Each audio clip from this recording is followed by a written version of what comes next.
और इस तरह की अगर कोई बात है भी तो आखिरी बार यूपी की सरकार में 2003 में एसआईआर हुआ था। उसके बाद से अब तक जो है इतने साल हो गए और इन सालों में कई चुनाव हम लोगों ने देखा। नरेंद्र मोदी जी का 14 का भी चुनाव देखा, 19 का भी देखा और 24 का भी देखा। यानी इनका कहने का मतलब ये है कि उस समय हम लोग 3-3, 4-4 लाख वोट से चुनाव हारे, तो क्या विदेशियों ने नरेंद्र मोदी जी को वोट दिया?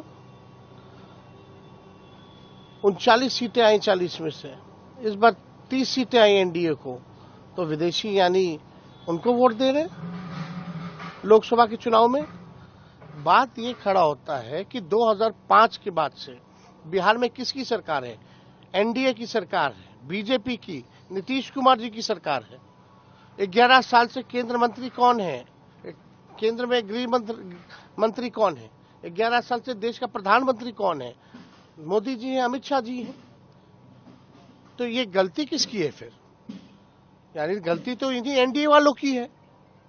अगर किसी को अगर मिला भी है नागरिकता या वोटर लिस्ट में अगर नाम भी अगर जुड़ा है तो ये इनकी सरकार रिस्पॉन्सिबल है, नीतीश कुमार और मोदी जी रिस्पॉन्सिबल है, क्योंकि 20 साल से बिहार में सरकार इनकी है, 11 साल से केंद्र में इनकी सरकार है। और ये जितने चुनाव जीत करके ये लोग गए, सरकार बनाए, तो यानी सब फर्जी है। यानी ये कहना क्या चाह रहे हैं? नेपाल की जहां तक बात है, आप जानते हैं बिहार का रोटी और बेटी का संबंध रहा है। बिहार पुलिस में, बिहार मिलिट्री पुलिस में गोरखा लोग हैं, नेपाली लोग हैं, आर्मी में नेपाली लोग हैं, भारतीय सेना में नेपाली लोग हैं। वहां जाकर के नेपाल में आप प्रचार करते आइए बहाली हो रहा है, आइए हमारे सेना में जुड़िए।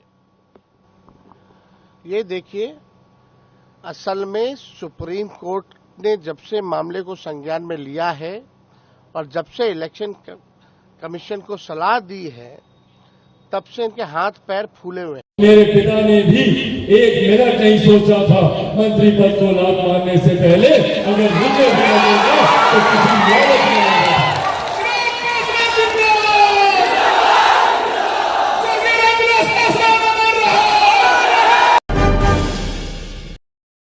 बीजेपी को लेके जो अभी माहौल बना हुआ है, अभी जैसे हो गया कि संभल में सड़क पे नमाज पढ़ने नहीं देंगे, ऑर्डर आ जाए कि सड़क पे नमाज पढ़ने नहीं देंगे, कुछ जगहों पर आप रोक रहे हैं, और फिर कुछ लोगों का यह भी कहना है कि अगर ईद के पहले एक दिन पढ़ ही लिया तो क्या ही सड़क घिस तोड़ी जाएगी।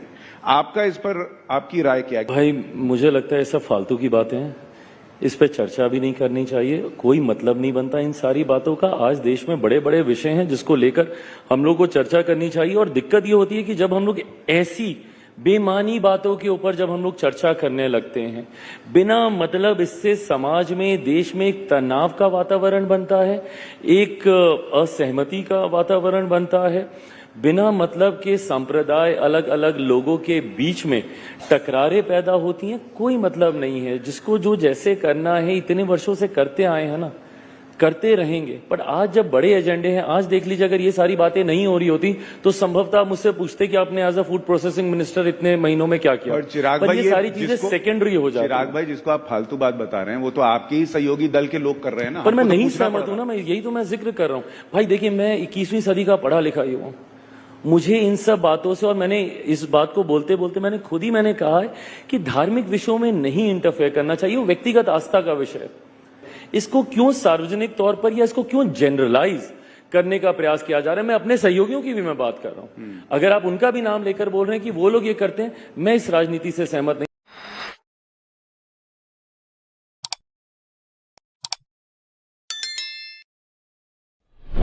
तो ऐसे में तो एक और जिम्मेदारी है कि आप ग्रेटर रिस्पॉन्सिबिलिटी लें। बिहार लौटने की बात आप खुद कहते हैं, आप बिहार लौटे, चुनाव लड़े, क्या इस बारे में पार्टी ने मन बना लिया? चर्चा चल रही है पार्टी में। इच्छा मैंने जरूर रखी है कि मैं चुनाव लड़ूं। पार्टी को ये फैसला लेना है। जब मैं कहता हूं पार्टी को फैसला लेना, छूटते ही मुझ पे सवाल दागे जाते हैं, आप ही पार्टी हैं, आप ही सर्वोसर्व हैं। सही बात है, बट जब मैं कहता हूं कि पार्टी को फैसला लेना है, पार्टी को मंथन करना है, ये अध्ययन करना है, ये चिंतन करना है कि मेरे चुनाव लड़ने से पार्टी को, गठबंधन को फायदा है कि नहीं है। पार्टी निरंतरता में चर्चा कर रही है। लड़ूंगा तो कहां से लड़ूंगा? पार्टी ने यह भी सुझाव दिया कि एक सामान्य सीट से लड़ा जाए, ये भी एक खूबसूरत प्रस्ताव है। तो इन तमाम चीजों को लेकर अभी मंथन अध्ययन चल रहा है और मुझे लगता है कि जल्द ही हम लोग एक फैसले पे पहुंचेंगे। मैं ये नहीं कहता कि आप विकल्प बनना चाहते हैं क्या, लेकिन मैं ये Well, I believe that I'll be in a better position जब मैं सरकार का हिस्सा होऊंगा बिहार में। आज की तारीख में मेरे लिए परिस्थिति थोड़ी ज़्यादा असहज इसलिए भी हो जाती है क्योंकि मैं बिहार में सरकार का हिस्सा ही नहीं और हो भी नहीं सकता, क्योंकि मेरे कोई विधायक ना विधान परिषद ना विधानसभा में है, तो मैं सरकार का हिस्सा नहीं हूँ। जब आप सरकार का हिस्सा नहीं होते तो आप पॉलिसी मेकिंग, नीति ड्राफ्ट करने में आपकी कोई भूमिका नहीं रहती। वो तमाम बातें आपको भी पता चलती हैं सार्वजनिक तौर पे, जैसे पता चलती हैं या सहयोगी होने के नाते शायद पहले आपको थोड़ी पता चल जाती हैं, बट उसमें आप कोई सक्रिय भूमिका आप नहीं निभा सकते, जो मैं अभी नहीं निभा पा रहा हूँ। विधानसभा चुनाव के बाद कम से कम मेरी पार्टी उस भूमिका में आएगी। जहां तक रही बात किसी पद पर जाने की, ऑनेस्टली मैं बोलता हूं, मैं एक ऐसे परिवार से आता हूं जहां हमेशा मैंने देखा है मेरे नेता, मेरे पिता आदरणीय रामविलास पासवान जी को बड़े बड़े पदों पर मंत्री के तौर पर अलग अलग विभागों में उन्होंने बहुत खूबसूरत काम उन्होंने करने का प्रयास उन्होंने किया है। मेरी कोई ऐसी लालसा नहीं, अगर ऐसी होती 2020 का मुझे लगता है बहुत खूबसूरत समय था मेरे पास, जब मेरे पिता का निधन हुआ था। उस वक्त कोई मुझसे सवाल भी नहीं करता, मुझे जितनी सीटें देते मैं उतने पे लड़ता, 15 दी जा रही थी, 12-13 मेरे विधायक जीत के आते, क्योंकि उस वक्त वो कॉम्बिनेशन बहुत स्ट्रांग था जैसे आज है। एनडीए अगर एकजुट होकर उस वक्त चुनाव हम लोग लड़ते, 12-13 मेरे विधायक जीत के आते, 3-4 मंत्री बनते, मैं खुद केंद्र में मंत्री होता। मैं आज से 4 साल पहले, 5 साल पहले के बारे में आप तो समझ रहे हैं, आपको मालूम होगा कि इस समय बिहार में सघन मतदाता लिस्ट का अभियान चुनाव आयोग की तरफ से चलाया जा रहा है। उसको लेकर भी काफ़ी चर्चा चल रही है। विपक्ष आरोप लगा रहा है कि चुनाव आयोग भारत सरकार के इशारे पर लगभग 2.25 करोड़ मतदाताओं के वोट काटने की तैयारी में है। ये आरोप विपक्ष सरकार पे भी लगाता है और चुनाव आयोग पे भी लगाता है। काट दिए जाएं और उनकी जगह पे भारतीय जनता पार्टी अपने बहुत सारे मतों को, वोटरों को उनमें क्लब कर दे, यानी कि विपक्ष को डबल मार पड़ेगी। एक तरफ उनके वोट कम होंगे, दूसरी तरफ भारतीय जनता पार्टी के बहुत सारे ऐसे आयातित वोटरों को वहाँ पे शामिल कर लिया जाएगा, जिससे भी, जैसे कि पश्चिम बंगाल में कुछ लोगों ने ये देखा कि बहुत सारे वोटर ऐसे थे जो हरियाणा, गुजरात और अन्य जगहों से लाकर उनको वोटर बनाया गया था। ये बात साबित हो गई थी कि भारतीय जनता पार्टी केंद्र के और मिलकर जब चुनाव होते हैं तो वहाँ पर दिल्ली में भी यही करते हैं। दिल्ली में भी उन्होंने यही किया कि आम आदमी पार्टी के समर्थकों के वोट काटे गए और भारी संख्या में भारतीय जनता पार्टी के समर्थकों को वोटर बना दिया गया। कुशासन राज किसे कहते हैं? ये बिहार में बीजेपी जेडीयू से त्रस्त जनता से पूछिए। मुजफ्फरपुर में 5वीं कक्षा की छात्रा के साथ बलात्कार, उसके शरीर पर 20 से ज्यादा घाव के निशान पाए गए। 11 साल की मासूम के साथ दरिंदगी, जिसके बाद चाकू से उसका गला रेत दिया गया। अभी ये आंसू सूखे भी नहीं थे कि एक 13 साल की बच्ची के साथ बलात्कार की खबर। आरा में लाइब्रेरी में पढ़ने गई छात्रा के साथ गैंगरेप, फिर दवा का ओवरडोज देकर उसकी जान ले ली। छपरा में स्कूल से लौटते समय एक छात्रा का अपहरण, सामूहिक बलात्कार के बाद उसकी हत्या कर दी गई। सीतामढ़ी में एक नाबालिग बच्ची के साथ गैंगरेप, पश्चिमी चंपारण में नाबालिग बच्ची के साथ बलात्कार, सारण में 9 साल की नाबालिग बच्ची के साथ बलात्कार। ये तमाम घटनाएं पिछले 15 दिनों के अंदर हुई हैं। वीभत्स, लिजलिजा, खौफनाक, ये है बिहार का कुशासन राज। कानून व्यवस्था ठप्प हो गई है और मानवता शर्मसार। जनता डर के साए में जी रही है, लेकिन सरकार सो रही है। ये उम्मीद की जा रही है कि नवंबर तक बिहार में चुनाव होने की शेड्यूल सामने आ जाएगा। चुनाव आयोग बिहार का विधानसभा चुनाव घोषित कर सकता है। इस चीज़ को लेकर महागठबंधन और एनडीए के दल पूरी तरीके से कमर कसकर चुनाव की तैयारी में जुट गए हैं। विपक्ष आरोप लगा रहा है कि चुनाव आयोग भारतीय जनता पार्टी और एनडीए के अन्य सदस्यों को सपोर्ट करने के लिए एसआईआर के जरिए बहुत सारी जगहों पर मतदाताओं के नाम काटने की तैयारी, ऐसी प्लानिंग की जा रही है कि जिससे कि मतदाता वो जो 11 लिस्ट में जो 11 चीज़ें हैं वो देने में असमर्थ दिख रहा है। जब ये देखा जा रहा है, और एक सबसे बड़ी बात तो है, लोगों के मन में ये आशंका इसलिए उपज रही है कि 1 महीने के भीतर 24 जून को ये घोषणा होती है, 25 जून से BLOs को फॉर्म दे दिए जाते हैं जो कि मतदाताओं से भराने हैं, और 25 जुलाई तक ये फॉर्म जमा होने हैं। स्थिति ये है कि सब लोग हैरानी कर रहे हैं कि चुनाव आयोग किस तरीके से ये सोच रहा है कि 1 महीने के अंदर 8 करोड़ मतदाताओं के पास फॉर्म कैसे भरे जाएंगे, फॉर्म कैसे जमा किए जाएंगे, फॉर्म कैसे वितरित होंगे और उनकी वापसी होगी कैसे।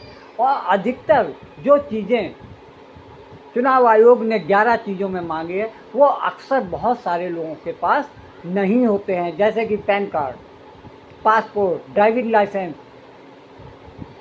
ये बहुत सारी चीज़ें होती हैं जिनको जो कि हर किसी को जानकारी है। और ख़ास तौर से बिहार में तो वैसे भी लिटरेसी काफ़ी पुअर है, वहाँ पर पढ़ाई लिखाई और शिक्षा का स्तर काफ़ी गिरा हुआ है। ऐसे में चुनाव आयोग है, ऐसे में 11 चीज़ें मांग रहा है जो कि हर किसी के पास मुश्किल है। ख़ास तौर से गरीब और किसान लोगों के पास ये सब चीज़ें नहीं हो। हाँ, उनके पास जरूर हो सकती है जो कि पढ़े लिखे हैं, शहरों में रह रहे हैं, उनके पास ये चीज़ों में से एक चीज़ जरूर मिल सकती है। लेकिन जब उन्होंने जनता में रोष देखा, जब राजनीतिक दलों ने चुनाव आयोग की इस बात का विरोध करना शुरू किया, तब BLOs को मौखिक आदेश दिए कि आप आधार कार्ड, वोट कार्ड जो भी मिले लेके फॉर्म जमा कर लीजिए। अब ये चुनाव आयोग ये दिखा रहा है कि उनके पास 80% फॉर्म भर के आ गए, लेकिन उसने ये घोषित नहीं किया है, ये ऐलान या जानकारी नहीं दी है कि उनमें से कितने फॉर्म उनकी मांगी हुई लिस्ट में से मिले हैं। वो केवल ये बता रहा है कि 80%। सबसे बुरी हालत तो BLOs की है। जो BLO हैं वो बेचारे गांव-गांव जा रहे हैं, बहुत सारे लोग मिल नहीं रहे हैं। ऐसे में उसको सबसे ज़्यादा मार पड़ रही है। चुनाव आयोग DM को कहता है, DM अपने असिस्टेंट को कहता है, वीडियो को कहता है, वीडियो बाकायदा BLOs पे, यानी आखिरी कड़ी BLO है जिस पे की झाड़ पड़ती रहती है। और सबसे ज़्यादा वो अति उत्साहित, इस समय इतना ज़्यादा हतोत्साहित है। बहुत सारे लोग BLOs ये कहने में मजबूर हैं कि उनको तो ये काम इतना ज़्यादा अखर रहा है कि वो इस्तीफ़ा देने को तैयार है। बिहार में पिछले चुनाव की बात करें तो जिस तरीके से 2019-2020 में जब चुनाव हुआ था तो नीतीश कुमार NDA में शामिल थे और उनके खिलाफ में तेजस्वी यादव महागठबंधन था, कांग्रेस थी और CPI वाम दल थे। उनको उस समय ये हालात थे कि चिराग पासवान ने, जो कि उनके पार्टी का अपना जिम्मा संभाला था, और उन्होंने तुरंत ही उसके बाद विधानसभा चुनाव हुए, उसमें उन्होंने नीतीश कुमार की ऐसी दुर्गति की कि नीतीश कुमार जो कि 70-75 सीटें लेने में वाली पार्टी हुआ करती थी JDU, उनके विधायक केवल 44 तक सिमट के रह गए। ये हालत थी। और चिराग पासवान खुलेआम ये कहते थे कि BJP से बैर नहीं और नीतीश तेरी खैर नहीं। वो जहाँ जाते वो हमेशा यही कहते, मैं तो नरेंद्र मोदी का हनुमान, वो मेरे राम हैं। इसका फ़ायदा भारतीय जनता पार्टी को मिला और वो दूसरी पार्टी के रूप में बने जिनको 74 सीट मिली। पहली पार्टी के रूप में तेजस्वी यादव की पार्टी आज JD रहा।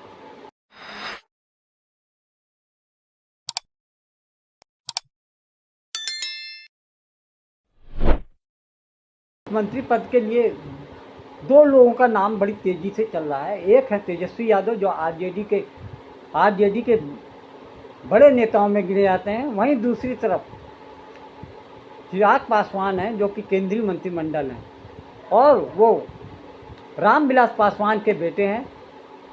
और सबसे बड़ी बात है, दोनों ही नेता युवा हैं और उनका नाम पूरे बिहार में अच्छी तरीके से जाना जाता है।